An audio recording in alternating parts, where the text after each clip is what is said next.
कांग्रेस ने देश के लिए क्या किया, क्या दिया?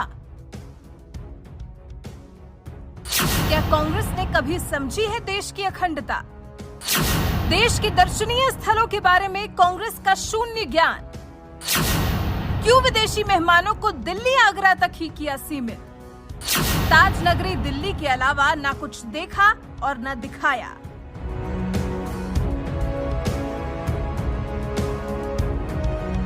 वो कांग्रेस जिसका 135 साल से ज्यादा का इतिहास खड़ा है, वो कांग्रेस अपने देश के बारे में कितना जानती है, कितना समझती है, देश की अखंडता को लेकर उसकी क्या सोच है, वो इसी बात से पता चल जाता है कि अपने राज्य में विदेशी मेहमानों को उसने कहां-कहां की सैर कराई है।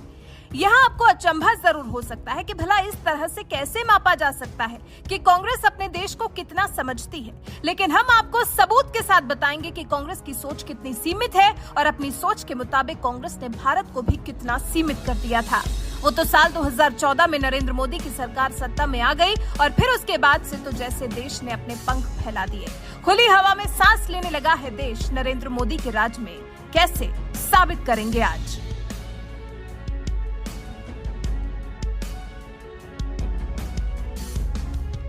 सबसे पहले बात करते हैं यूपीए काल में विदेशी मेहमानों की मेजबानी की। दिसंबर 2010 तत्कालीन फ्रांस राष्ट्रपति निकोलस सरकोजी भारत दौरे पर। केंद्र में था कांग्रेस का राज। फ्रांसीसी राष्ट्रपति रहे निकोलस सरकोजी और उनकी पत्नी कार्ला ब्रूनी भारत दौरे पर आए थे और यूपीए सरकार ने उन्हें कराए ताज के दर्शन। हालांकि ताजमहल देखकर ही उनकी खुशी का ठिकाना नहीं रहा था। इस मौके पर सरकोजी अपने 7 सदस्यीय उच्च प्रतिनिधि मंडल के साथ भारत दौरे पर आए थे।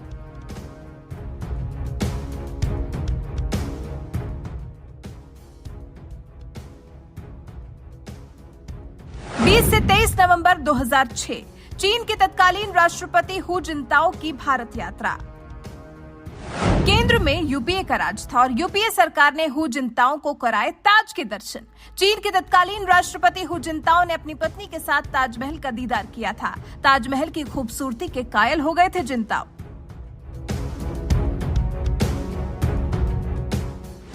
25 जनवरी 2011 आगरा में इंडोनेशियाई राष्ट्रपति युद्धोनो,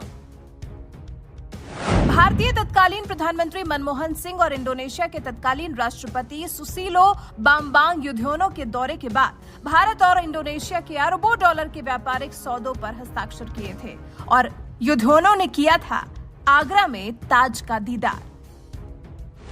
सितंबर 2005 दिल्ली हुमायूं के मकबरे में यूके के टोनी ब्लेयर।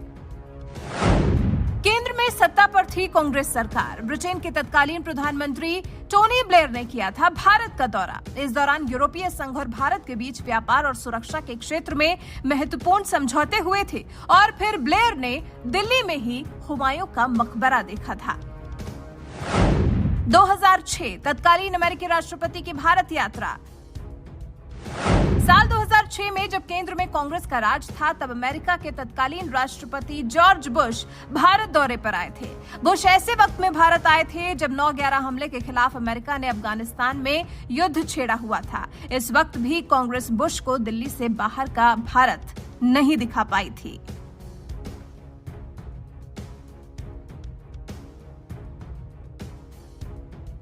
कांग्रेस राज के 5 उदाहरण जहां यूपीए सरकार विदेशी मेहमानों को दिल्ली से बाहर ज्यादा से ज्यादा आगरा के ताजमहल का दीदार करवा पाई। क्या बाकी के भारत में ऐसा कुछ नहीं था जिससे विदेशी मेहमानों को रूबरू कराया गया होता? लेकिन वही सोच सीमित थी ना, तो भारत भी दिल्ली और आगरा ही नजर आता था।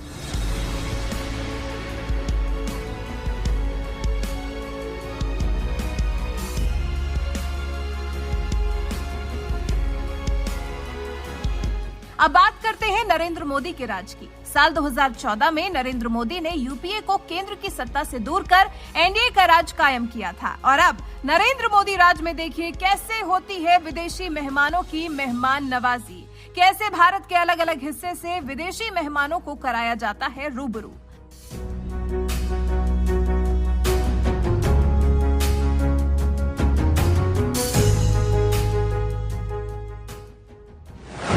अक्टूबर 2015 भारत दौरे पर मर्केल पहुंची थी बेंगलुरु।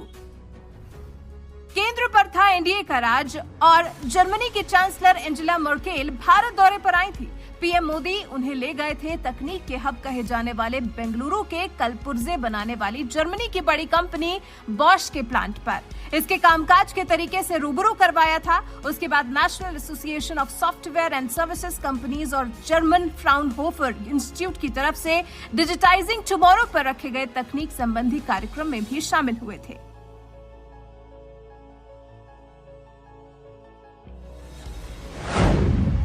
नवंबर 2017 हैदराबाद पहुंची इवांका ट्रंप। अमेरिकी राष्ट्रपति डोनाल्ड ट्रंप की बेटी Ivanka Trump global entrepreneurship summit में हिस्सा लेने के लिए हैदराबाद पहुंची थी, जहां 3 दिवसीय समिट का पीएम मोदी ने उद्घाटन किया था। 8वीं ग्लोबल एंटरप्रेन्योरशिप समिट में अमेरिकी प्रतिनिधिमंडल का नेतृत्व इवांका ने किया था। मार्च 2018 भारत दौरे पर फ्रांसीसी राष्ट्रपति मैक्रोन। पीएम मोदी के संसदीय क्षेत्र वाराणसी गए थे मैक्रोन। पीएम मोदी फ्रांसीसी राष्ट्रपति मैक्रोन और उनकी पत्नी दीनदयाल उपाध्याय हस्तकला पहुंचे थे, जहां उन्होंने भारत की संस्कृति से जुड़ी कई सांस्कृतिक कलाओं को देखा था, गंगा आरती का आनंद उठाया था और गंगा में नौका विहार भी किया था। साथ ही रामलीला के भी दर्शन किए थे।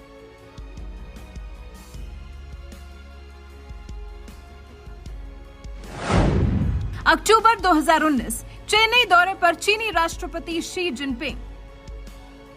2019 में भारत आए चीनी राष्ट्रपति चेन्नई पहुंचे थे, जहां जिनपिंग और पीएम मोदी के बीच में मंदिरों और स्मारकों के शहर महाबलीपुरम में अनौपचारिक बैठक हुई थी। दुनिया की 2 बड़ी आबादी वाले देशों के बीच की इस बैठक पर पूरी दुनिया की निगाहें टिकी थी। दोनों नेताओं ने महाबलीपुरम में अर्जुन की तपस्या स्थली पंचरथ मल्लमपुरम के शोरे का दौरा किया था। ये वही स्थान है जिसका चीन से पुराना नाता रहा है।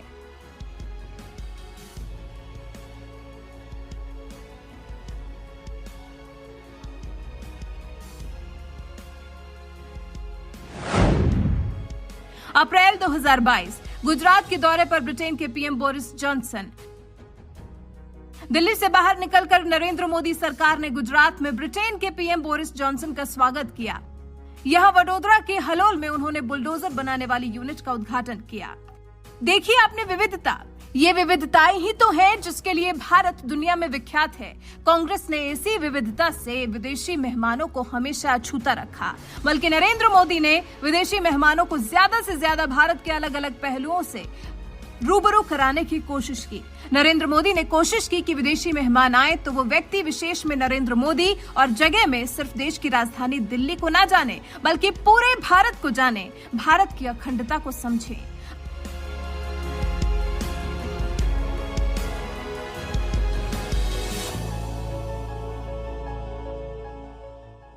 अब आप ही सोचिए कि कोई कांग्रेस के मुंह से अखंड देश की बात या किसी और देश के भारत के हिस्से पर कब्जा करने की बात पर यकीन कैसे करे। नरेंद्र मोदी राज में दुश्मन भारत के खिलाफ आंख उठाकर भी नहीं देख पा रहा है, उस पर कब्जा कैसे करेगा। और ऐसा नहीं है कि नरेंद्र मोदी सरकार सिर्फ दिल्ली और आगरा तक ही सीमित है, बल्कि नरेंद्र मोदी सरकार पूरे देश में अपने पांव पसार चुकी है। देश को विकसित बनाने की दिशा में कई बड़े परिवर्तन करा चुकी है। देश स्तर पर भारत की जीवन शैली में बदलाव ला रही है। भारत को सीमित नहीं, बल्कि भारत को खुली हवा में पंख फैलाकर उड़ने का मौका दे रही है। यही अंतर भारत की नरेंद्र मोदी सरकार में और कांग्रेस राज में। इस पर क्या कहते हैं आप? कमेंट कर हमें अपनी राय जरूर बताएं।